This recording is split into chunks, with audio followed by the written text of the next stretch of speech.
Salut les amis, cette vidéo a pour objet de montrer aux gens la procédure pour être fournisseur des administrations. Beaucoup de gens se demandent comment on peut devenir fournisseur de l'administration, c'est-à-dire comment on doit faire pour qu'une administration vous confie de réaliser pour son compte des travaux ou des prestations de services ou de lui livrer des fournitures de toutes sortes. Tranquillisez-vous, ce n'est pas sorcier, mais il suffit d'abord de se débarrasser de certains préjugés comme il faut avoir quelqu'un dans le service ou l'administration concernée pour avoir une commande de cette administration sous forme de bon de commande ou de marché. Dites-vous que tous les gens ne sont pas pareils. Il se peut qu'il y ait des brebis galeuses quelque part, comme il se peut aussi qu'on vous amplifie à tort cette idée pour vous éloigner de cette source de richesse.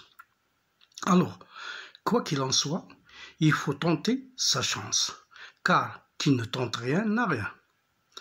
Mais pour réussir, il y a une procédure à respecter, quelle que soit la nature juridique de votre entreprise, qu'elle soit une entreprise personnelle, une entreprise familiale, une société de personnes, une société de capitaux.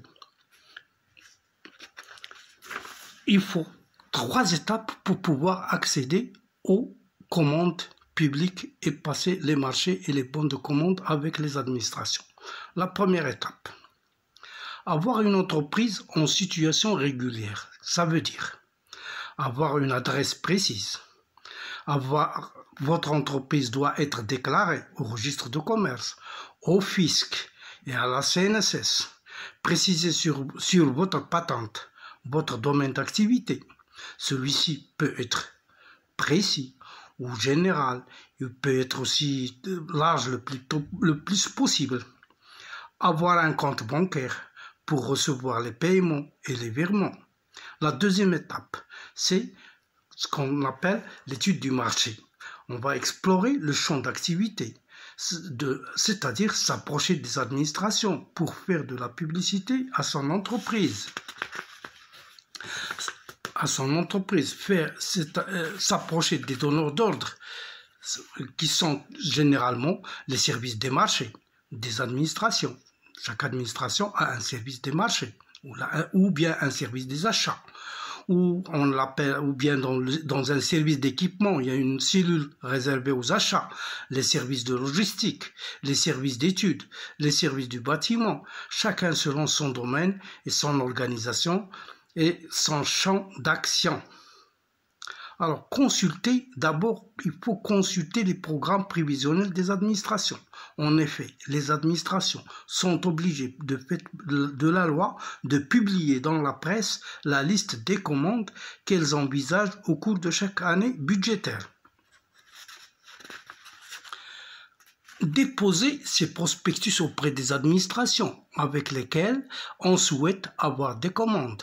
Déposer ses références, son adresse, ses cartes visites, etc. Répondre aux demandes de prix ou d'informations émises par les administrations avec qui vous souhaitez travailler. Préparer sa réponse aux demandes de prix de l'administration qui vous sollicite. Étudiez vos prix, pas trop bas, pas trop cher. Préparez votre dossier. Pour participer à un appel d'offres, on doit d'abord retirer ou télécharger le CPS lancé par une administration qui désire recevoir les fournitures ou réaliser les travaux ou un service qui entre dans le cadre de vos activités. Il faut d'abord bien lire le CPS et éventuellement se faire aider par une personne qui a de l'expérience dans le domaine. Préparez le dossier demandé dans le cadre du CPS. Généralement, on doit fournir des pièces qui justifient que vous êtes capable et habilité à réaliser cette commande ou marché. Les pièces, généralement, c'est une attestation de moins d'1 an délivrée par le percepteur qui atteste que vous êtes en situation régulière avec le fisc, une attestation d'inscription au registre de commerce, une attestation que vous êtes en situation régulière avec la CNSS, une attestation sur l'honneur que vous êtes de la profession dont dépendent les travaux ou dont relèvent les travaux. Des références de travaux et prestations déjà effectuées peuvent vous être demandées, ou une attestation délivrée par le ministère de l'Équipement. Il faut bien répondre aux demandes formulées dans le CPS, établir un bordereau de prix conforme au modèle proposé par l'administration, respecter les quantités demandées. Il ne faut rien ajouter de plus, il ne faut pas faire des offres qu'on ne vous a pas demandées. Respecter la quantité demandée, selon les critères concernant chaque cas. Si pour les fournitures, on demande des échantillons, il faut les déposer au lieu indiqué et au temps demandé. Respecter le critère de qualité demandé. L'administration a ses experts qui ne laisseront pas passer les commandes qui ne répondent pas aux critères exigés, à la qualité exigée. Bien présenter son dossier selon la formule précisée dans le CPS. Généralement, on vous demande de présenter un dossier administratif dans un pli, un dossier technique dans un autre, l'offre de prix soumission dans une autre, le tout dans une grande enveloppe bien fermée à la cire.